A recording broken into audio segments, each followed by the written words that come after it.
Alexa Jago, and you're listening to the Movie Raid Show. It's time for the Movie Raid. Tonight's victim is actress and producer Alexa Jago, that has done many films such as Ted Bundy, Waterworld, and Witchcraft 3, Kiss of Death. Hello. Hi, how are you? Fantastic. So what have we been up to? Anything that you would like to share to us, what you'd be working on if you're allowed to? There's lots of things in development and writing, and also working on my Slate deal, which is a sort of co-investment deal in studio films called Genesis, and working on the board of BAFTA, the British Academy of Film and Television Arts, of which I'm a member of the board, and trying to think of interesting things to do for all the members that doesn't involve producing other films and acting, but at the moment it's really sort of developing things because of this period of time where nothing's being shot, or very few things being shot. Things being shot at the moment. The British government has been fantastic in the fact that they've said that they'll give 500 million to films for insurance, for COVID insurance, and hopefully there'll be some sort of thing in America that helps productions in the same way. That's what we really need. I was talking to somebody from one of the major studios the other day. We were having lunch, and they're very excited and encouraged. They think that the film industry, the theatrical film industry, is going to bounce back in a big way, and that people have been stuck at home for so long watching TV that there might be a complete sway away from that and to going out and about. But obviously the risk is the COVID insurance, so that's something that has to be worked and figured out by everybody. Now, the online streaming and everything else has been a big thing for quite a while now, even before all this happened. But how do you feel that when this is over with, everyone is really up and about, they don't need no masks or anything, having to go to the movie theater or anything do you think that's really going to be hurtful, not just to the film theater, but also do you think they might even change their way of even experiencing film, because now everything is in fact online based, everything is streaming and this and that? Well, even I got into that. I mean, I didn't used to watch a lot at home, even though I do have a screening room, and but I tend to watch films rather than TV. But I've been watching a lot of things streaming, and a lot of shows like Session, which is fantastic, with Brian Cox, the British actor, who's amazing, and Chernobyl, Jared Harris, who is amazing. So I got into all of that, but I'm hoping that we're basic social beings, aren't we? We're social beings, and we're going to want to go out. It's the cheapest date that you can have is to take somebody to a movie. I think I'm hoping that there'll still be a place for that. Certain movies that you just want to see with other people, and you want to see on a big screen, on a really big screen. You want to have that type of, like Tenet, for instance, which has come out all over England. You want to be able to have that sound system and a communal experience, because I love theatre. My father was theatrical films. My father used to escape it during World War II and go in the back and watch the movies from America, and he was always in love with Hollywood and Hollywood movies, even though he ended up being a theatre director, but he was wanted to direct film. And so I think the experience of film and going to a cinema, I hope that will come back. I can't imagine that the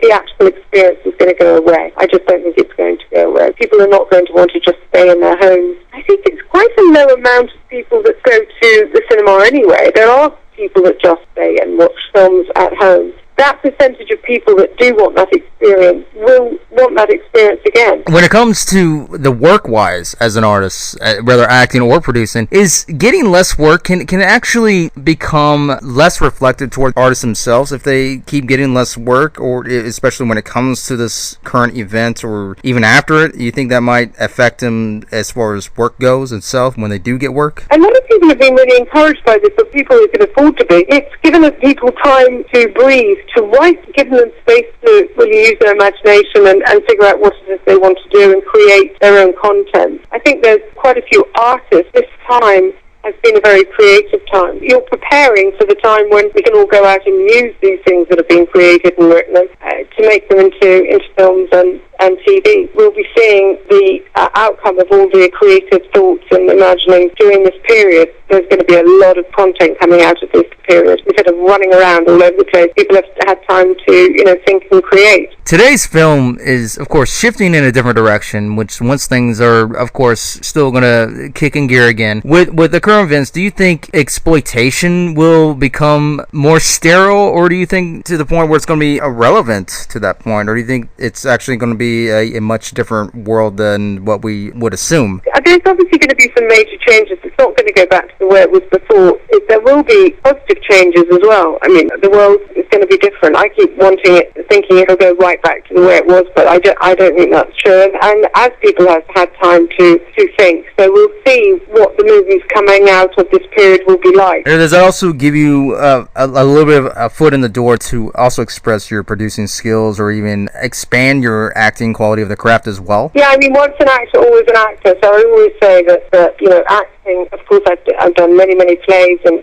England and in America. I've done films as an actress and TV, and it's always a passion. The producing side of it is being proactive and not just waiting to be hired and putting whole packages together and coming up with stories, and that's challenging, and a lot of it also very gratifying. I did this film called Kilo 2 Bravo. It's called Kilo 2 Bravo in America, and Jackie, the true story in England, and it's based on a true story. It's a feature film, but it's based on a true story set in Afghanistan in 2006, where a group of paratroopers get stuck in a minefield and it all goes terribly wrong. And we cast unknowns. There was no musical score. There was just a song right at the very end. So a lot of people watched it and thought that it was actually really happening and they were really the soldiers. It's a fantastic story. I wish we'd been able to call it something like Band of Brothers, but Spielberg had already used that, because it's really just about the bond between the men and why they go to these extents to save themselves and do the things. Is it really country, or is it really they're doing it for each other? And that meant a lot. So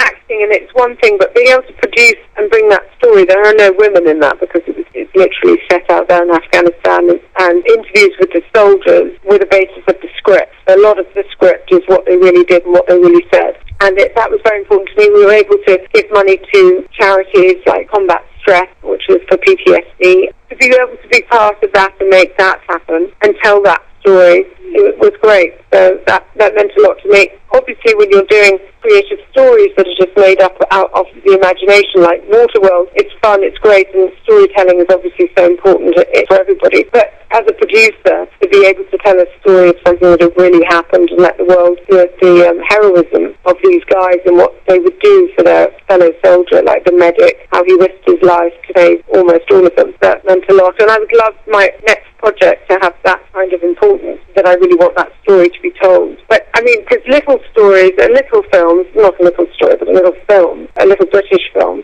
is great, and big films are great too, and they completely have different roles within the marketplace. Being able to tell those important stories is something that I'm looking for at the moment. As an artist, of course, always responsibility. There's always responsibility there, and there's so much of it in between or after, during filmmaking as well. When it comes to a role, do you think like having to turn off that feeling after a role, it can actually help that pressure or actually make it a strength as far as continuing on to the next project, or even a role, or even producing itself, or anything that you might be involved with? Just simply shut off, or do you feel like you can still keep that feeling on, like as if you have to keep that purpose rolling, otherwise you might not continue it? Well, I do. I mean, Kilo 2 Bravo, for instance, I had started a charity called Caring Well Helped. I've been co-founder of a charity called Caring for Courage for the Royal Scottish Dragoon Guard. So that came before the film. But then after the film, your sense of responsibility and your involvement in that story, in that reality of what soldiers do for their country and for each other, that's continued on. So now I'm helping the Special Forces, and Special Forces meaning SBS, the Special Boat Services, which is sort of like your SEAL Team 6. So in America, SEAL Team 6, and in England it's called Special Boat Services.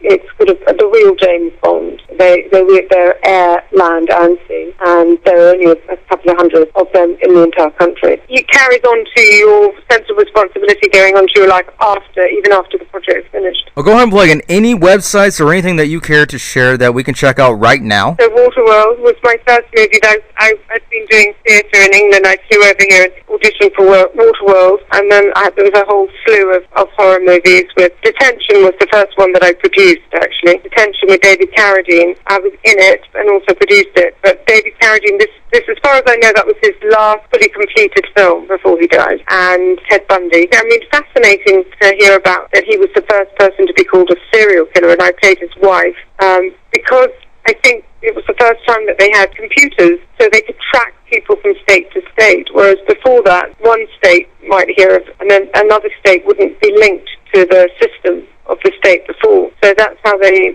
tracked him, and that was DNA testing. I think he was one of the first people that's how he was caught. And that's a fascinating story, the psychological behind it. He did a series of interviews for the police that were taped that I saw, where he was saying that he was going to help the police to solve murders, and he could tell the police exactly how you kill somebody, and he was describing it just like he was making breakfast. There was absolutely no emotion at all. Stand in the dark. Once they're past you, you can take them, get them into the car, knock them out, then take them to location number 2. And it was so chilling and so bizarre that he described this as if it was nothing. There you have it, everybody. That is actress and producer Alexa Jago.